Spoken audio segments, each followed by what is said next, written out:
আসসালামু আলাইকুম রাহমাতুল্লাহ। আল্লাহর প্রশংসা ও নবীজির উপর দুরূদ।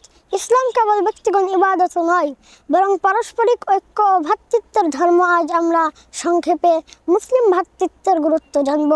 একজন মুসলিম অন্য মুসলিমের ভাই। বর্ণগত ভাষা ভিন্ন হলেও ঈমানের বন্ধন আমাদের এক করেছে।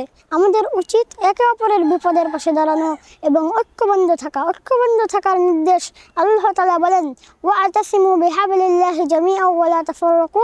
তোমরা সবাই আল্লাহর রজ্জুকে, কুরআন ও দ্বীন শক্তভাবে ধারণ করো এবং পরস্পর বিচ্ছিন্ন হও না। মুমিনদের পরস্পর সম্পর্কে আল্লাহ তাআলা বলেন, ইন্নামাল মুমিনুনা ইখওয়াতুন ফাসলিহু বাইনা আখাওয়াইকুম। মুমিনরা তো পরস্পর ভাই ভাই, অতএব তোমাদের দুই ভাইয়ের মধ্যে আপোষ নিষ্পত্তি করে। মুমিনদের ঐক্যর উপমা দিতে গিয়ে নবীজি সাল্লাল্লাহু আলাইহি ওয়াসাল্লাম বলেন, আল মুমিনু লিল মুমিনি কাল বুনিয়ানি ইয়াশুদ্দু বা'দুহু বা'দা। একজন মুমিন অন্য মুমিনের জন্য ইমারত বা প্রাসাদের মতো, যার এক অংশ অন্য অংশকে শক্তিশালী করে।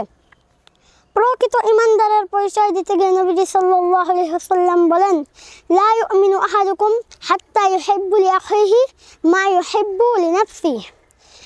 তোমাদের কেউ ততক্ষণ পর্যন্ত পূর্ণ মুমিন হতে পারবে না যতক্ষণ না সে তার ভাইয়ের জন্য তাই পছন্দ করে যা সে নিজের জন্য পছন্দ করে।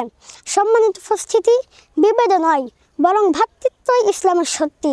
আসুন আমরা হিংসা বিদ্বেষ ভুলে ঐক্যবদ্ধ সমাজ গড়ে তুলি।